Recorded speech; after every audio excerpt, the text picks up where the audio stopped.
If you're like me, you probably rarely use a pistol in any Call of Duty game you've played. And if we have that much in common, then you also probably hate it when you die to a pistol. There's nothing more frustrating than getting outplayed by a pistol user. And that's exactly the topic at hand here. The pistols in Infinite Warfare. Now, to get a complete understanding of some of these changes that are being introduced to the pistols, you have to have a solid grasp on how prior Call of Duty games treated them. So allow me to give you a stroll down memory's lane before we touch base on what Infinite Warfare has to offer. We'll start with Call of Duty Ghosts. The pistols in this game were pretty underwhelming. The time to kill in this game was incredibly quick, and the hit detection was spot on. Most people that have played Infinite Warfare already have said that this game is the most similar to it. This leads me to believe that the pistols in Infinite Warfare may be a bit underpowered, which could be why they've introduced some new elements to the pistol gameplay. If your memory is pretty vague on this topic, let's take a closer look with the 44 Magnum. As you can see here, you could only initially add one attachment. And in this game, an optic sight, such as the ACOG scope, counted as an attachment. In order to attach a second attachment to your pistol, you needed to use the extra attachment perk, which had a hefty cost of 3 points. To be fair though, this also allowed you to add an attachment to your primary as well.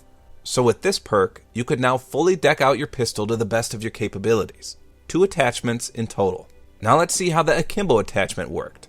In this game, you definitely could equip another attachment to your akimboed weapons, such as the equivalent of long barrel, FMJ, or even an optic attachment if you wanted to be a black sock wearing Wiswog. So in Call of Duty Ghosts, you could have only 2 attachments on your pistol, and you could equip an attachment on akimboed pistols as well. Now let's turn our attention to Advanced Warfare. I don't really recall many players utilizing a pistol-only class. Of course, snipers were very prevalent in this game, so a lot of people used a pistol as a sniper secondary. The only pistol I remember dying to a lot was the one-shot RW1. Now with all the advanced movement mechanics, I had no issues akimboing a pair of pistols and doing relatively well. I'd say overall the pistols were rather average in this game, but let's see how they function class-wise. Again, initially, you could only have one attachment, and the optic sight counted as such in Advanced Warfare.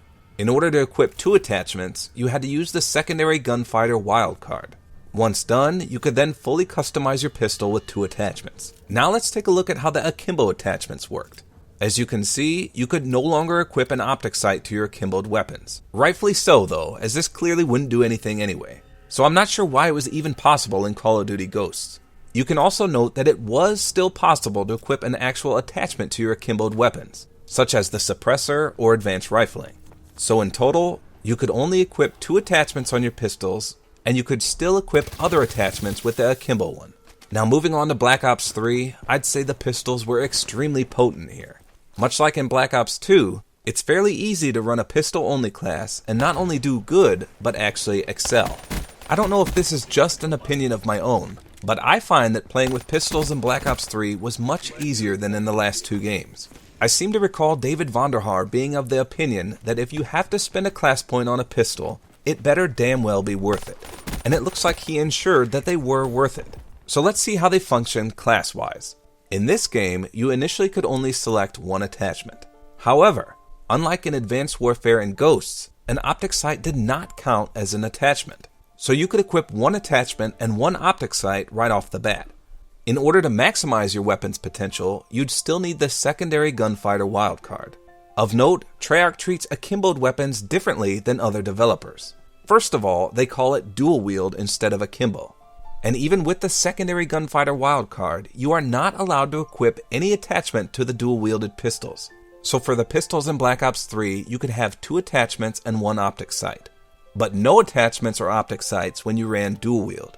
So lastly, let's take a look at Infinite Warfare. This screenshot of what appears to be a default class loadout called Duelist gives us all the information we need.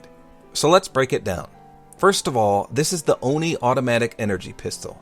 As you can see, it's equipped with 4 attachments. So right off the bat, this is a huge change. This is proof that secondary weapons are no longer limited to 2 attachments maximum, like they were in all 3 games prior. They can now equip up to 4 attachments along with an optic sight. This next one may not be so obvious, since most people won't be familiar with what those attachment symbols actually are. But in this image, the Oni pistol has been equipped with the Akimbo attachment. The other 3 attachments are the laser sight and the energy weapon versions of both extended mags and long barrel. So just like in Advanced Warfare and Call of Duty Ghosts, akimboed weapons can be equipped freely with other attachments. It appears Treyarch developers think this is overpowered, as they're the only ones to not allow this. The last thing to take away here is the class point cost for attachments. It's the white lines below each perk and attachment in this screenshot that represents how many points it costs to equip. So each perk is merely 1 point, as is the pistol itself. What's extremely important here is that the first 2 attachments for a secondary cost only 1 loadout point each, which is the same for primary weapons as well. Now remember, in each of the last 3 games you could only equip 1 attachment for 1 point. For a second attachment, you'd have to spend 2 points. And once again, this is another huge change. I know this may be a lot to take in, so let me make a table to break all this down in visual form. I've highlighted the best aspects in each category in green. So Infinite Warfare clearly trumps all 3 prior games when it comes to pistols. They offer more initial attachments, they give you the best maximum pistol potential by allowing 4 attachments and 1 optic in total. The secondary gunfighter wildcard doesn't kick in until the 3rd and 4th attachments, and you can equip up to 3 other attachments to an akimboed pistol. I already know this is going to be a controversial change. There are those out there who believe secondaries should always be terrible wank on the cob guns, and that any secondary that isn't a terrible gun, no matter how much it costs and pick 10 points to build, is overpowered. Then there's those who love handguns, and after spending the better part of a year frustrated with how limited their customization was in Black Ops 3, will be utterly thrilled by these changes. It's hard to determine just yet, but this shouldn't affect balance in any serious way. Secondary weapons have arguably more natural weaknesses than they do strengths. Limited range, limited ammo capacity and reserve ammo, and often inferior damage to their primary counterparts. Their strengths lie in handling speed and hipfire capacity, which makes them good, but not what I would call overpowered. So let me know in the comments which recent Call of Duty game had the best pistols in your own opinion. Also, let me know what your thoughts are on these changes to pistols in Infinite Warfare. Remember though, hardly anyone has played Infinite Warfare yet, and those that did likely didn't experiment with a souped up pistol class. So I urge you all to withhold your judgment until at least the beta comes out, and then we can truly test how powerful these pistols may or may not be.